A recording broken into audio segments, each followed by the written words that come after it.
Friends, welcome back to the channel Krupa Malnad. ನಾನು Krupa. Good evening ಎಲ್ಲರಿಗೂ. ಸಂಜೆ 7:30 ಆಗಿತ್ತು. ನಮ್ಮನೆಯವರು ಬಂದರು. ನಾನು ನಮ್ಮನೆಯವರು ತುಂಬ ದಿನ ಆಗಿತ್ತು ಬೈಕಲ್ಲಿ ಹೋಗ್ದೇನೆ. ಇವತ್ತು ಕಾರ್ ಆಲ್ರೆಡಿ ಅವರು ಒಳಗೆ ನಿಲ್ಲಿಸ್ಬಿಟ್ಟಿದ್ರು. ನಂಗೆ ಯಾಕೋ ಗೊತ್ತಿಲ್ಲ, ಹೊರಗಡೆ ಹೋಗಬೇಕು ಅಂತ ಅನ್ನಿಸ್ತು. ಮುಂಚೆ ಎಲ್ಲ ತುಂಬ ಹೋಗ್ತಾಯಿದ್ವಿ, ಇವಾಗ ತುಂಬಾ ಕಮ್ಮಿ ಮಾಡಿಬಿಟ್ಟಿದ್ದೀನಿ ಹೊರಗಡೆ ಹೋಗೋದೇ ಇಲ್ಲ ಅಂದರೂ ತಪ್ಪಿಲ್ಲ. ನಮ್ಮ ಊರಲ್ಲಿ ಮೋರ ಆಗಿತ್ತು. ಇದು ಸ್ವಲ್ಪ ಹಳೆ ವಿಡಿಯೋನೇ. ಅದನ್ನು ನೋಡೋದಕ್ಕೆ ಅಂತ ನಾನು ಮತ್ತು ನಮ್ಮ ಯಜಮಾನರು ಹೋಗ್ತಾ ಇದ್ದೀವಿ. ಯಾಕಂದರೆ ಮಧ್ಯೆ ನಾನು ಊರಿನ ವ್ಲಾಗೆಲ್ಲ ಹಾಕಿಬಿಟ್ಟೆ ಅಲ್ಲ, ಹಾಗಾಗಿ ಹಳೆ ವ್ಲಾಗ್ಗಳು ಒಂದಷ್ಟು ಉಳಿದಿತ್ತು. ಅದನ್ನು ಇವತ್ತು ಶೇರ್ ಮಾಡ್ತಾ ಇದ್ದೀನಿ. ಮೋರ ಆಗಿ ತುಂಬ ದಿನ ಆಗಿತ್ತು. ನಾನು ಆಲ್ರೆಡಿ ಇದನ್ನು ಇನ್ಸ್ಟಾಗ್ರಾಮಲ್ಲಿ ಪೋಸ್ಟ್ ಮಾಡಿದ್ದೆ. ಅಲ್ಲಿಗೆ ಹೋಗೋಣ ಅಂತ ನಾನು ಮತ್ತು ನಮ್ಮ ಮನೆಯವರು ಹೋದ್ವಿ. ಆಮೇಲೆ ಅವರು ಮಧ್ಯಾಹ್ನನೇ ಬಂದು ನೋಡ್ಕೊಂಡು ಬಂದಿದ್ರಂತೆ. ನಾನು ಎಡಿಟಿಂಗ್ ಮಾಡೋ ಟೈಮಲ್ಲಿ ಅವರು ಹೊರಗಡೆ ಏನಾದರೂ ಕೆಲಸ ಮಾಡ್ಕೊಳ್ಳೋದು ಅಥವಾ ಒಂದೊಂದು ದಿನ ಹೊರಗಡೆ ಈ ಥರ ಹೋಗಿರ್ತಾರೆ. ಮಧ್ಯಾಹ್ನ ಬಂದು ನೋಡ್ಕೊಂಡು ಬಂದಿದ್ರಂತೆ. ಆಮೇಲೆ ಹೇಳಿದ್ರು, ಕರ್ಕೊಂಡು ಹೋಗ್ತೀನಿ ಬರ್ತೀಯಾ ಅಂತ ಕೇಳಿದ್ರು. ಆಮೇಲೆ ಆಯಿತು ಅಂತ ಹೋದೆ. ಇನ್ನೂ ನಾವು ಹೋದಾಗ ಸೆಟ್ ಆಗ್ತಾಯಿತ್ತು. ಆಗಿ ಒಂದು 15 ದಿನ ಆಗಿತ್ತು ಅನಿಸುತ್ತೆ ಓಪನ್ ಆಗಿ. ಆದರೂ ತುಂಬ ಏನು ವಸ್ತುಗಳು ಬಂದಿರಲಿಲ್ಲ. ನಾನು ಹೋದವಳು ಹಾಗೆ ಬರಬಾರ್ದು ಅನ್ನೋದೊಂದು ಪದ್ಧತಿ ಇರುತ್ತಲ್ವ. ಜೋಳನಾದ್ರು ತೊಗೊಳ್ಳೋಣ ಅಂತ ಜೋಳ ತೊಗೊಂಡೆ. ಆದರೆ ಜೋಳನೂ ಏನು ಅಷ್ಟೊಂದು ಚೆನ್ನಾಗಿರಲಿಲ್ಲ. ಇಲ್ಲೇನಂದರೆ 3499 ರೂಪಾಯಿ ಇದೇನಾದರೂ ತೊಗೊಂಡ್ರೆ ಅದು 3 ಲೀಟ್ರ್ ಕುಕ್ಕರ್ ಫ್ರೀ ಇದೆ ಅಂತ ಅವತ್ತು ಹಾಕಿದ್ರಂತೆ ಓಪನ್ ಆದ ದಿನ ತೊಗೊಂಡವರಿಗೆ. ನಾವೇನು ಬರಲೂ ಇಲ್ಲ, ಅಷ್ಟೊಂದು ತೊಗೊಳಕ್ಕೂ ಏನೂ ಇರೋದಿಲ್ಲಲ್ಲ. ಹಾಗಾಗಿ ನಾನು ಟಿಶ್ಯೂ ಪೇಪರ್ ನೋಡಿದೆ, ಅದು ತುಂಬ ಜಾಸ್ತಿ ಅನ್ನಿಸ್ತು. ಆನ್ಲೈನಲ್ಲೇ ತುಂಬ ಕಮ್ಮಿಲಿ ಸಿಗುತ್ತೆ. ಹಾಗೆ ಸ್ಟೀಲ್ ಐಟಮ್ಗಳೆಲ್ಲ ನೋಡ್ತಾ ಇದ್ದೆ. ನನಗೆ ಕಾಫಿ ಟೀ ಅದ್ರದ್ದು ಸ್ವಲ್ಪ ಬದಲಾಯಿಸೋಣ ಅಂತಲೂ ಅಂದ್ಕೊಂಡಿದ್ದೀನಿ. ಬೇರೆ ಥರದ್ದು ಯಾವುದಾದ್ರೂ ತೊಗೊಳ್ಳೋಣ ಅಂತ ಅದನ್ನು ಇಟ್ಕೊತೀನಿ. ಅಂದರೆ ಇನ್ನೂ ಒಂದು ಯಾವುದಾದ್ರೂ ತೊಗೊಳ್ಳೋಣ ಅಂತ ಅಂದ್ಕೊಂಡು ಅದು ನೋಡ್ತಾ ಇದ್ದೆ. ಆ ಥರದ್ದೇನೂ ಇರಲಿಲ್ಲ. ಆಮೇಲೆ ಅದೇ ಏನೇನಿದೆ ಏನು ಎತ್ತ ಅನ್ನೋದನ್ನು ನೋಡ್ತಾ ಇದ್ದೀನಿ.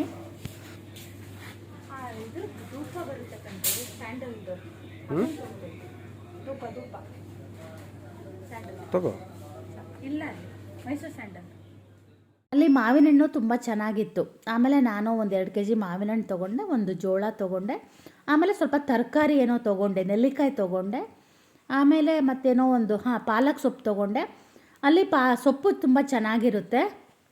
ನನಗೆ ಅವತ್ತು ಆಶಾ ಫೋನ್ ಮಾಡಿದಾಗ ಹೇಳಿದ್ಲು, ನಾನು ಹೋಗಿದ್ದೆ, ಸೊಪ್ಪು ಚೆನ್ನಾಗಿರುತ್ತೆ ಅಲ್ಲಿ ತೊಗೊಳ್ಳಿ ಅಂತ ಅವಳು ಹೇಳಿದ್ಲು ಅಂತ ನಾನು ಕೂಡ ಪಾಲಕ್ ಸೊಪ್ಪನ್ನು ತೊಗೊಂಡೆ. ಹೌದು, ಚೆನ್ನಾಗಿತ್ತು.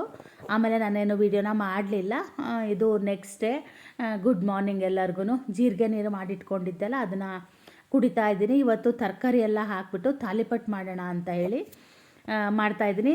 ತುಂಬ ತರಕಾರಿ ಹಾಕಿ ಸ್ವಲ್ಪ ಮಾತ್ರ ಅಕ್ಕಿ ಹಿಟ್ಟನ್ನು ಹಾಕಿ ಮಾಡ್ತಾಯಿದ್ದೀನಿ. ಅದು ನಾನು ಯಾವಾಗಲೂ ಮಾಡ್ತೀನಲ್ವ, ಅದು ನಮ್ಮ ಮನೆಯವ್ರಿಗೆ ತುಂಬ ಇಷ್ಟ. ಹಾಗಾಗಿ ನಾನು ಇವಾಗ ಸ್ವಲ್ಪ ಪದೇ ಮಾಡ್ತಾಯಿದ್ದೀನಿ. ರಾತ್ರಿ ಅಂತೂ ತುಂಬ ತರಕಾರಿ ಹಾಕಿ ಒಂದು ಕಪ್ಪಷ್ಟು ಅಕ್ಕಿ ಹಿಟ್ಟು ಹಾಕಿ ಹಾಗೆ ತಟ್ಟಿ ತಿಂತೀವಿ. ತರಕಾರಿನೂ ಒಳಗೆ ಹೋದಂಗೆ ಆಗುತ್ತೆ, ರೈಸು ಕೂಡ ಕಮ್ಮಿ ತಿಂದಂಗೆ ಆಗುತ್ತೆ ಅಂತ ಹೇಳಿ ಇವತ್ತೇನಾಗಿತ್ತು ಅಂದರೆ ರೈಸು ಒಂದು ಸ್ವಲ್ಪ ಉಳಿದಿತ್ತು. ಅದೇನಾಗಿದೆ ಅಂದರೆ ನಮ್ಮದು ಅಕ್ಕಿ ಸ್ವಲ್ಪನೂ ಈ ಸಲ ಪಾಲಿಶ್ ಇಡಿಸಿಲ್ಲ. ಅದು ಬೇಗ ಹಾಳಾದಂಗೆ ಆಗ್ತಾಯಿದೆ ಅಕ್ಕಿ. ಹಾಗಾಗಿ ಮತ್ತು ಅನ್ನ ಇತ್ತಲ್ವ, ಅದನ್ನು ಕೂಡ ಅತ್ಲಾಗ ಹಾಕಿ ಮಿಕ್ಸ್ ಮಾಡಿಬಿಡೋಣ, ಅದು ಮಧ್ಯಾಹ್ನ ತನಕ ಇಡೋಕ್ಕೂ ಬರಲ್ಲ ಅಂತ ಹೇಳಿ ಒಂದೊಂದು ದಿನ ನಾನು ಅನ್ನ ಉಳಿದ್ರೆ ಈ ಬಿಸಿ ಅನ್ನ ಮಾಡಿರ್ತೀನಲ್ವ, ಅನ್ನದ ಮೇಲೆ ಆ ಅನ್ನ ಇಟ್ಟು ಅದನ್ನು ನಾನು ಊಟ ಮಾಡ್ತೀನಿ. ಯಾಕಂದರೆ ವೇಸ್ಟ್ ಮಾಡಬಾರ್ದಲ್ವ. ಯಾಕಂದರೆ ಅದು ಭತ್ತ ಅಂತಲ್ಲ, ಯಾವುದೇ ರೀತಿಯಾಗಿರೋ ಬೆಳೆ ಬೆಳೆದವರಿಗೆ ರೈತರಿಗೆ ಗೊತ್ತಿರುತ್ತೆ ಅದನ್ನು ಬೆಳೆಯೋಕೆ ಅವ್ರು ಎಷ್ಟು ಕಷ್ಟಪಟ್ಟಿರ್ತಾರೆ ಅಂತ. ನಾನು ಹಾಗಾಗಿನೇ ಯಾವಾಗಲೂ ಅನ್ನ ಏನಾದರೂ ಉಳಿತು ಅಂದರೆ ನಾನು ಬೇರೆ ಏನೂ ತಿಂಡಿ ಮಾಡೋಕ್ಕೆ ಹೋಗೋದೇ ಇಲ್ಲ. ರೊಟ್ಟಿ ಇಲ್ಲ ಕಡುಬು ಅದೇ ಥರ ಮಾಡ್ತೀನಿ. ಅದು ಎಷ್ಟೇ ಕಮ್ಮಿ ಮಾಡಿದ್ರೂ ಒಂದೊಂದು ದಿನ ಉಳಿಯುತ್ತಲ್ವ, ಆವಾಗೇನು ಮಾಡೋಕ್ಕಾಗಲ್ಲ. ನಾನು ಇದೆಲ್ಲ ತರಕಾರಿಗಳನ್ನ ಚಾಪರಿಗೆ ಹಾಕೋಣ ಅಂತ ನಾನು ಸ್ವಲ್ಪ ಸಣ್ಣದಾಗಿ ಹೆಚ್ಕೊತಾ ಇದ್ದೀನಿ ಅಷ್ಟೇ. ಹಾಗೆ ನಿನ್ನೆ ಒಂದು ಸ್ವಲ್ಪ ಬೀನ್ಸ್ ನನ್ನ ಬಳ್ಳಿಲಿ ಬಿಟ್ಟಿತ್ತು, ಆ ಬಳ್ಳಿನ ತೆಗೆದೆ, ಅದು ಹಾಳಾಗೋದಕ್ಕೆ ಆಗಿಬಿಟ್ಟಿತ್ತು. ಹಾಗಾಗಿ ತೆಗೆದೆ, ಅದರಲ್ಲಿ ಎಳೆಯದೊಂದಷ್ಟು ಬೀನ್ಸ್ಗಳಿತ್ತು, ಅದನ್ನು ಕೊಯ್ಕೊಂಡು ಬಂದಿದ್ದೆ. ಇವತ್ತು ಅದನ್ನು ಅತ್ಲಾಗ ತಾಲಿಪಟ್ಟಿಗೆ ಹಾಕಿ ಖಾಲಿ ಮಾಡೋಣ ಅಂತ. ಈ ಚಾಪರಲ್ಲಿ ಏನಂದರೆ ತುಂಬ ಚೆಂದ ಚಾಪ್ ಆಗುತ್ತೆ, ನಿಮಗೆ ಬಾಯಿಗೆ ಸಿಗೋದೇ ಇಲ್ಲ ಆ ಥರ ಆಗುತ್ತೆ. ಹಾಗಾಗಿ ನಾನು ಇದನ್ನು ಬೀನ್ಸನ್ನು ಕೂಡ ಹಾಕಿದ್ದೆ. ಅಡುಗೆ ಎಲ್ಲ ಹೇಗೆ ಅಂದರೆ ನಾವು ಏನು ಮಾಡ್ತೀವಿ ಅನ್ನೋದಕ್ಕಿಂತ ನಾವು ಹೇಗೆ ಮಾಡ್ತೀವಿ ಅನ್ನೋದು ಕೂಡ ಒಂದೊಂದು ಸಲ ಮುಖ್ಯ ಆಗುತ್ತೆ.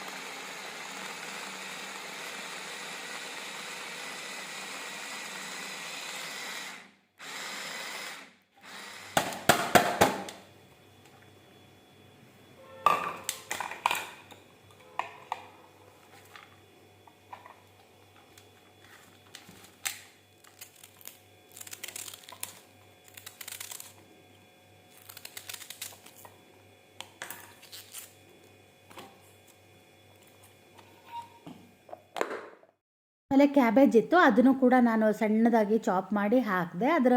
ಆಮೇಲೆ ಸೌತೆಕಾಯಿ, ಏನೇನು ತರಕಾರಿ ಹಾಕಿದ್ದೀನಿ ಅಂತ ಆಮೇಲೆ ಹೇಳ್ತೀನಿ. ಹಾಗೆಯೇ ನಮ್ಮ ಮನೆಯವರು ಊರಿಗೆ ಹೋದರು, ಒಂದು 3 ಜನ ಇದ್ದಾರೆ, ತಿಂಡಿ ಕೊಡೋಕ್ಕಾಗುತ್ತಾ ಅಂತ ಕೇಳಿದ್ರು. ಆಮೇಲೆ ಆಯಿತು ಚಿತ್ರಾನ್ನನೇ ಮಾಡಿಕೊಡ್ತೀನಿ ಅಂತ ಹೇಳಿದೆ. ಪುಳಿಯೋಗರೆ ಖಾರ ಕೂಡ ಖಾಲಿ ಆಗಿಬಿಟ್ಟಿತ್ತು, ಹಾಗಾಗಿ ಅವರಿಗೆ ಅಂತ ನಾನು ಚಿತ್ರಾನ್ನಕ್ಕೆ ಒಗ್ಗರಣೆ ಕಾಯಿಸ್ತಾ ಇದ್ದೀನಿ. ಹಾಗೆ ಅನ್ನಕ್ಕೂ ಕೂಡ ಇಟ್ಟೆ. ನನಗೆ ಇದೆಲ್ಲ ಮಾಡಬೇಕಿದ್ರೆ ಪ್ಲ್ಯಾನೇ ಇರಲಿಲ್ಲ ಚಿತ್ರಾನ್ನ ಮಾಡಬೇಕು ಅಂತ ಹೇಳಿ. ಅವ್ರು ಫೋನ್ ಮಾಡಿದ್ಮೇಲೆ ಮತ್ತು ಅದನ್ನು ಕೂಡ ಹಾಗೆ ಆ ಕಡೆ ಮಾಡ್ತಾ ಹೋದೆ. ಆಮೇಲೆ ನಾನು ಇದಕ್ಕೆ ಸಬ್ಬಸಿಗೆ ಸೊಪ್ಪು ಹಾಕಿದ್ದೀನಿ, ಆಮೇಲೆ ಮೆಂತ್ಯ ಸೊಪ್ಪು ಹಾಕಿದ್ದೀನಿ, ಆಮೇಲೆ ತುಂಬ ಇದ್ರ ಸೊಪ್ಪು ಹಾಕಿದ್ದೀನಿ, ಏನದು ನುಗ್ಗೆ ಸೊಪ್ಪು ಹಾಕಿದ್ದೀನಿ. ನನಗೆ ಒಬ್ಬರು ಕಮೆಂಟಲ್ಲಿ ಹಾಕಿದರು, ನುಗ್ಗೆ ಸೊಪ್ಪನ್ನ ಹೆಚ್ಚಿ ಹಾಕಬೇಡಿ, ಹಾಗೆ ಹಾಕಿ ಅಂತ ಹೇಳಿದರು. ಹಾಗಾಗಿ ನಾನು ಅದೇ ಥರ ಹಾಕ್ತಾಯಿದ್ದೀನಿ.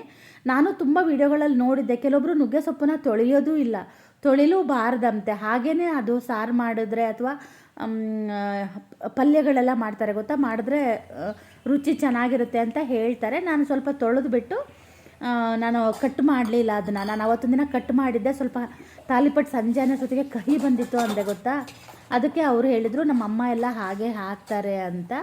Thank you so much. ಯಾಕಂದರೆ ಕೆಲವೊಂದು ವಿಷಯಗಳು ಗೊತ್ತಿರಲ್ಲ, ಯಾಕಂದರೆ ನಮ್ಮ ಕಡೆ ಎಲ್ಲ ನುಗ್ಗೆ ಸೊಪ್ಪನ್ನ ತಿನ್ನೋದೇ ಇಲ್ಲ. ನಾನೇ ಅಡುಗೆಗಳಿಗೆ ತುಂಬ ನುಗ್ಗೆ ಸೊಪ್ಪನ್ನ ಉಪಯೋಗಿಸ್ತೀನಿ, ನಮ್ಮ ಕಡೆ ಯಾರೂ ನುಗ್ಗೆ ಸೊಪ್ಪನ್ನ ತಿನ್ನೋದೇ ಇಲ್ಲ. ನಾನು ಹೀಗೆ ವೀಡಿಯೋಗಳೆಲ್ಲ ನೋಡ್ತೀನಲ್ವ, ಮತ್ತು ಆರೋಗ್ಯಕ್ಕೂ ತುಂಬ ಒಳ್ಳೆಯದು ಅಂತ ಹೇಳ್ತಾರಲ್ವ, ಹಾಗಾಗಿ ಸ್ವಲ್ಪ ನಾನು ನುಗ್ಗೆ ಸೊಪ್ಪನ್ನ ಜಾಸ್ತಿ ಯೂಸ್ ಮಾಡ್ತೀನಿ. ನುಗ್ಗೆ ಸೊಪ್ಪನ್ನ ಪುಡಿ ಮಾಡಿ ಇಟ್ಕೊಂಡಿದ್ದೀನಿ, ಅದನ್ನು ಯಾವಾಗಾದರೂ ಮಜ್ಜಿಗೆಗೆ ಹಾಕೊಂಡು ಕುಡಿತೀನಿ. ಇಲ್ಲ ನಾನೇನು ನುಗ್ಗೆ ಸೊಪ್ಪನ್ನ ಅಡುಗೆಗೆ ಯೂಸ್ ಮಾಡಿಲ್ಲ ಅಂದರೆ ನಮ್ಮ ಮನೆಯವ್ರಿಗೆ ಸ್ವಲ್ಪ ಜ್ಯೂಸ್ ಮಾಡಿ ಕೊಡ್ತೀನಿ. ನನಗೆ ಅದಷ್ಟು ಒಂಥರ ಕಹಿ ಇರುತ್ತಲ್ವ, ನಂಗೆ ಅಷ್ಟೊಂದು ಇಷ್ಟ ಆಗಲ್ಲ, ಹಾಗಾಗಿ ನಾನು ಕುಡಿಯೋದು ಕಮ್ಮಿ. ಈ ಥರ ನಾನು ಏನದು ಪಲ್ಯ ಅಥವಾ ನಾನು ಒಂದೊಂದ್ಸಲ ದಾಲ್ ಮಾಡ್ತೀನಿ ಗೊತ್ತಾ, ಅದಕ್ಕೆ ಹಾಕ್ತೀನಿ. ಮೊಸೊಪ್ಪು ಮಾಡಿದಾಗ ಮೊಸೊಪ್ಪಿಗೆ ಹಾಕ್ತೀನಿ, ಆ ಥರ ಹಾಕ್ಕೊಂಡು ತಿಂತೀನಿ. ನನಗೆ ಡೈರೆಕ್ಟಾಗಿ ತಿನ್ನೋಕೆ ಅಷ್ಟು ಇಷ್ಟ ಆಗಲ್ಲ. ನಮ್ಮ ಮನೆಯವ್ರು ಏನು ಕೊಟ್ಟರು ಕುಡಿತಾರೆ, ಅದು ಆರೋಗ್ಯಕ್ಕೆ ಒಳ್ಳೆಯದು ಅಂದಾಗ. ಹಾಗೆ ನಾನು ಒಂದು ಸ್ವಲ್ಪ ಪಾತ್ರೆಗಳೆಲ್ಲ ಇತ್ತು, ಅದನ್ನು ಕೂಡ ತೊಳ್ಕೊಂಡು ಬಂದೆ.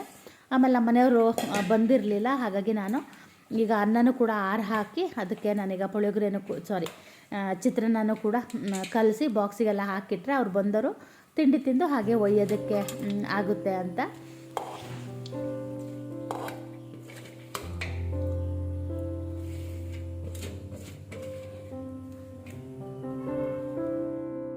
ನುಗ್ಗೆ ಸೊಪ್ಪು ಖಾಲಿ ಆಗಿತ್ತು, ನಮ್ಮ ಮನೆಯವ್ರಿಗೆ ಹೇಳಿದ್ದೆ, ಅಂದರೆ ಇವತ್ತು ತಾಲಿಪಟ್ಟಿಗೆ ಹಾಕಿದೆ ರೀ, ಇನ್ನೊಂದು ಸಲ ತನ್ನಿ ಅಂತ ಹೇಳಿದ್ದೆ. ಆವಾಗ ಸ್ವಲ್ಪ ಜಾಸ್ತಿನೇ ತೊಗೊಂಡು ಬಂದಿದ್ದಾರೆ. ನಾನು ಅವರಿಗಾಗಿ ಕಾಯ್ತಾನೆ ಇದ್ದೀನಿ. ಅವರು ಕೆಲಸ ಎಲ್ಲ ಹಚ್ಚಿ ಬರೋಷ್ಟೊತ್ತಿಗೆ ಲೇಟೇ ಆಗೋಯ್ತು. ನಾನು ಚಿತ್ರಾನ್ನ ಎಲ್ಲ ಹಚ್ಚಿ ಕೈಯಾಡಿ ಇಟ್ಟಿದ್ದೆ. ಹಾಗೆ ಅಡುಗೆ ಮನೆಯಾದರೂ ಸ್ವಲ್ಪ ಕ್ಲೀನ್ ಮಾಡೋಣ ಅಂತ ನಾನು ಈ ಕವರ್ಗಳೆಲ್ಲ ಇರುತ್ತೆ ಗೊತ್ತಾ, ಅದನ್ನು ನಾನು ಆ ಥರ ತೆಗೆದು ಇಟ್ಕೊಂಡಿರ್ತೀನಿ, ಬೇಕಾಗುತ್ತೆ ಅಂತ. ನಮ್ಮ ಮನೆಯವ್ರು ಬೈತಿರ್ತಾರೆ, ಏನಕ್ಕೆ ಅಷ್ಟು ಕವರ್ ಅಂತ ಇಟ್ಕೊಂತೀಯ ಅಂತ. ಊರಿಗೆ ಹೋದಾಗ ಅಮ್ಮಂಗೆ ಒಂದಿಷ್ಟು ಕೊಟ್ಟು ಬರ್ತೀನಿ, ಅವ್ರಿಗೆ ಬೆಣ್ಣೆ ಎಲ್ಲ ಕೊಡೋಕ್ಕೆ ಆಗುತ್ತೆ ಅಂತ. ನಾನು ಮೊನ್ನೆ ಹಿಂಗೆ ಒಂದು ರೀಲ್ಸ್ ನೋಡಿದ್ದೆ, ಅದರಲ್ಲಿ ಅವರ ಅಮ್ಮ ಹಾಗೇ ಕವರನ್ನ ಕಟ್ಟಿ ಇಟ್ಕೊಂಡಿರ್ತಾರೆ. ಮತ್ತು ಅಷ್ಟು ಕವರ್ ಇದ್ರೂ ಅವ್ರು ಹೇಳೋದು, ಯಾರ್ದೋ ಮನೆಗೆ ಏನೋ ಕೊಟ್ಟು ಬಂದಾಗ ಕವರ್ ಮಾತ್ರ ಬಿಟ್ಟು ಬರಬೇಡ, ಕವರ್ ತಗೋಬಾ ಅಂತ. ಸ್ವಲ್ಪ ನಾನು ಅದೇ ಥರದಳು ಅಂತ ನನಗೆ ಅನ್ನಿಸ್ತು. ತಾಲಿಪಟ್ಟೆಲ್ಲ ಕಲಸಿಟ್ಟು ಸುಮಾರು ಹೊತ್ತಾಗ್ಬಿಟ್ಟಿತ್ತಲ್ವ, ಅದು ಸೌತೆಕಾಯಿ ಬೇರೆ ಹಾಕಿದ್ದೆ. ಸ್ವಲ್ಪ ನೀರು ಹೊಡೆದಂಗೆ ಆಗಿಬಿಟ್ಟಿತ್ತು, ಸ್ವಲ್ಪ ತೆಳುವಾಗಿತ್ತು, ಆದರೆ ತಟ್ಟೋದಕ್ಕೆ ತುಂಬ ಚೆನ್ನಾಗಿ ಬಂತು. ನಾನೊಂದು ಸ್ವಲ್ಪ ಜೋಳದ ಹಿಟ್ಟಿತ್ತು ಅದನ್ನು ಕೂಡ ಹಾಕಿದ್ದೆ, ಹಾಗಾಗಿ ಸ್ವಲ್ಪ ಕೆಂಪುಗೆ ಬಂದಿತ್ತು ತಾಲಿಪಟ್ಟು. ಆಮೇಲೆ ಸೊಪ್ಪು ತಂದಿದ್ರಲ್ವ, ಹಾಗಾಗಿ ಮೇಲೂ ಸ್ವಲ್ಪ ನಾನು ಇನ್ನೊಂದು ಸ್ವಲ್ಪ ಸೊಪ್ಪನ್ನು ಹಾಕಿದೆ. ಎಲ್ಲ ಥರ ತರಕಾರಿ ಹಾಕಿ ಮಾಡಿ ನೋಡಿ, ತುಂಬಾ ಚೆನ್ನಾಗಾಗುತ್ತೆ ತಾಲಿಪಟ್ಟು. ಅದಕ್ಕೆ ನಾನೊಂದು ಸ್ವಲ್ಪ ಕಾಯಿ ಬಜ್ಜಿನೂ ಮಾಡಿದ್ದೆ. ನಾನು ಅಡುಗೆ ಮನೆಯೆಲ್ಲ ಕ್ಲೀನ್ ಮಾಡ್ತಾ ಇದ್ದಲ್ಲ, ಹಾಗಾಗಿ ಹೆಚ್ಚಿಗೆ ನಾನು ವೀಡಿಯೋಗಳನ್ನ ಮಾಡ್ಕೊಳಕ್ಕಾಗಲೇ ಇಲ್ಲ. ಹಾಗೆ ನಮ್ಮ ಮನೆಯವರು ತಿಂಡಿ ತಿಂದರು, ಆಮೇಲೆ ನಾನು ತಿಂಡಿ ತಿಂದೆ. ಅವರು ತಿಂಡಿ ಎಲ್ಲ ತೊಗೊಂಡು ಊರಿಗೆ ಹೋದರು. ನನ್ನದು ಕೆಲಸನೂ ಕೂಡ ಆಯಿತು. ಬೇಗನೆ ಎಲ್ಲ ಒರೆಸಿ ಎಲ್ಲ ಕೆಲಸನೂ ಮುಗಿಸ್ಕೊಂಡೆ. ಹಾಗೆ ಈ ಕಡೆ ಪೂಜೆನೂ ಕೂಡ ಆಯಿತು. ಸಾರು ಏನು ಮಾಡೋದು ಅಂತ ಯೋಚನೆ ಮಾಡ್ತಾ ಇದ್ದೆ. ಅಡುಗೆ ಏನು ಮಧ್ಯಾಹ್ನಕ್ಕೆ ಏನು ನಾನು ರೆಡಿ ಆಗಿರಲಿಲ್ಲ. ಆಮೇಲೆ ನಿನ್ನೆ ತಂದಿದ್ದು ಸೊಪ್ಪೆಲ್ಲ ಇತ್ತಲ್ವ, ಮೊಸೊಪ್ಪು ಮಾಡಿಬಿಡೋಣ ಅಂತ ಹೇಳಿ ಸೊಪ್ಪನ್ನು ಕೂಡ ಯಾವಾಗಲೂ ನಾನು ಬೆಳಗ್ಗೆನೇ ಮುಗಿಸ್ಕೊತಾ ಇದ್ದೆ. ಇವತ್ತು ಅಡುಗೆ ಮನೆ ಕ್ಲೀನ್ ಮಾಡ್ದೆಲ್ಲ, ಅದಷ್ಟು ಕ್ಲೀನ್ ಮಾಡ್ಕೊಂಬಿಡೋಣ ಅಂತೇಳಿ ಅದೆಲ್ಲ ಕೆಲಸ ಮಾಡಿಕೊಂಡು ಈಗ ಸ್ನಾನ ಆದಮೇಲೆ ಅಡುಗೆನ ಮಾಡ್ತಾಯಿದ್ದೀನಿ. ಮೊಸೊಪ್ಪಿಗೆ ನಾನು ಸೊಪ್ಪು ಎಲ್ಲ ಥರದ ಸೊಪ್ಪುಗಳನ್ನೂ ಹಾಕಿದ್ದೀನಿ.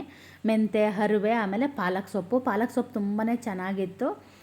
ಅದಕ್ಕೆ ಸ್ವಲ್ಪ ಬೇಳೆ ಹಾಕಿ, ಆನಂತರ ಹಸಿಮೆಣಸು, ಈರುಳ್ಳಿ, ಟೊಮೆಟೊ ಎಲ್ಲ ಹಾಕಿ ಕುಕ್ಕರಲ್ಲಿ ಬೇಯೋದಕ್ಕೆ ಹಾಕ್ತೀನಿ.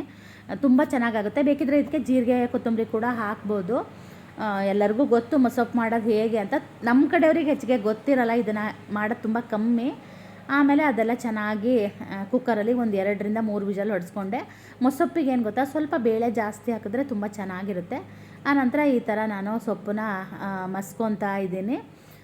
ಮಸ್ತ್ಬಿಟ್ಟು ಇದಕ್ಕೆ ನಾನೊಂಚೂರು ಕಾಯಿ ಮತ್ತು ಚೂರು ಹುಳಿ ಮತ್ತು ಸ್ವಲ್ಪ ಸಾಂಬಾರು ಪುಡಿ ಹಾಕಿ ಮಿಕ್ಸಿಲಿ ಒಂದು ಸ್ವಲ್ಪ ಮಿಕ್ಸಿ ಮಾಡಿ ಇದಕ್ಕೆ ನಾನು ಸೇರಿಸ್ತೀನಿ. ಕೆಲವೊಬ್ಬರು ಈ ಟೈಮಲ್ಲೇ ಕಾಯಿ ಎಲ್ಲ ಹಾಕ್ತಾರೆ, ನನಗೆ ಸ್ವಲ್ಪ ಆ ಥರ ಇಷ್ಟ ಆಗುತ್ತೆ. ಹಾಗಾಗಿ ನೋಡಿ ನಾನು ಆ ಥರ ಮಾಡ್ತಾಯಿದ್ದೀನಿ. ಆನಂತರ ಇದಕ್ಕೆ ಸ್ವಲ್ಪ ಬೆಳ್ಳುಳ್ಳಿ ಜಾಸ್ತಿ ಹಾಕಿ ಒಂದೊಳ್ಳೆ ಒಗ್ಗರಣೆ ಹಾಕಿದ್ರೆ ತುಂಬ ಚೆನ್ನಾಗಾಗುತ್ತೆ. ಇದಕ್ಕೆ ಬೇಕಿದ್ರೆ ನೀವು ಇದ್ರ ಸೊಪ್ಪನ್ನು ಕೂಡ ಹಾಕ್ಬೋದು, ಏನದು ನುಗ್ಗೆ ಸೊಪ್ಪನ್ನು. ನಾನು ತುಂಬ ಹಾಕಲ್ಲ ನುಗ್ಗೆ ಸೊಪ್ಪನ್ನು, ಅದು ಬೆಂದಾಗ ಒಂಥರ ಬೇರೆ ಥರ ಘಮ ಬರುತ್ತೆ, ಅದು ಬಂದಾಗ ನಂಗೆ ಅಷ್ಟು ಇಷ್ಟ ಆಗಲ್ಲ. ಹಾಗಾಗಿ ನಾನೊಂದು ಸ್ವಲ್ಪ ಮಾತ್ರ ಆ ಸೊಪ್ಪನ್ನು ಹಾಕಿದ್ದೆ. ಪಾಲಕ್ಕು, ಹರಿವೆ, ಮೆಂತೆ ಅದಷ್ಟು ಮಾತ್ರ ಹಾಕ್ತೀನಿ. ಸಬ್ಬಸಿಗೆ ಸೊಪ್ಪು ಕೂಡ ಹಾಕ್ತಾರೆ, ನಂಗೆ ಆ ಸೊಪ್ಪು ಇಷ್ಟ ಆಗಲ್ಲ. ಹಾಗಾಗಿ ಹಾಗೆ ಈಗ ಮೊಸೊಪ್ಪು ಕೂಡ ರೆಡಿ ಆಯಿತು. ಇದಕ್ಕೆ ಬೇಕಿದ್ರೆ ನೀವು ಮುದ್ದೆನೂ ಮಾಡ್ಕೋಬೋದು, ಆಮೇಲೆ ಅನ್ನಕ್ಕೂ ಕೂಡ ಚೆನ್ನಾಗಾಗುತ್ತೆ. ನನಗೆ ಮುದ್ದೆ ಅಷ್ಟೊಂದು ಇಷ್ಟ ಆಗಲ್ಲ, ಹಾಗಾಗಿ ನಾನೊಂದು ಸ್ವಲ್ಪ ಅನ್ನದ ಜೊತೆಗೇ ಮಾಡೋದು ಜಾಸ್ತಿ. ಹಾಗೆ ನಮ್ಮ ಮನೆಯವರು ಬರಬೇಕಿದ್ರೆ ಸ್ವಲ್ಪ ಬಾಳೆಲೆ ತೊಗೊಬಂದಿದ್ರು. ನಾನು ತುಂಬ ದಿನ ಆಗಿತ್ತು ಬಾಳೆಲೆಯಲ್ಲಿ ಊಟ ಮಾಡ್ದೇ, ತೊಗೊಬನ್ನಿ ಅಂದಿದ್ದೆ, ತೊಗೊಂಡು ಬಂದಿದ್ದರು. ಮೊಸೊಪ್ಪಿಗೆ ಏನು ಗೊತ್ತಾ, ಸ್ವಲ್ಪ ತುಪ್ಪ ಹಾಕ್ಕೊಂಡು ಊಟ ಮಾಡಿದ್ರೆ ಚೆನ್ನಾಗಿರುತ್ತೆ. ಅದ್ರ ಜೊತೆಗೆ ನಾನು ಸೆಂಡಿಗೆ ಮತ್ತು ಮಜ್ಜಿಗೆ ಮೆಣಸನ್ನು ಕೂಡ ಕರೆದಿದ್ದೆ. ಹಾಗೆಯೇ ಇವತ್ತಿನ ವ್ಲಾಗ್ನು ಕೂಡ ನಾನು ಇಲ್ಲಿಗೆ ಮುಗಿಸ್ತಾ ಇದ್ದೀನಿ. ಡೈಲಿ ವ್ಲಾಗ್ನ ನಿಮ್ಮ ಜೊತೆ ಶೇರ್ ಮಾಡಿದ್ದೀನಿ. ಹಾಗೆ ನಾಳಿನ ವೀಡಿಯೋದಲ್ಲಿ ಸಿಗ್ತೀನಿ. ಅಲ್ಲಿ ತನಕ ಬಾಯ್.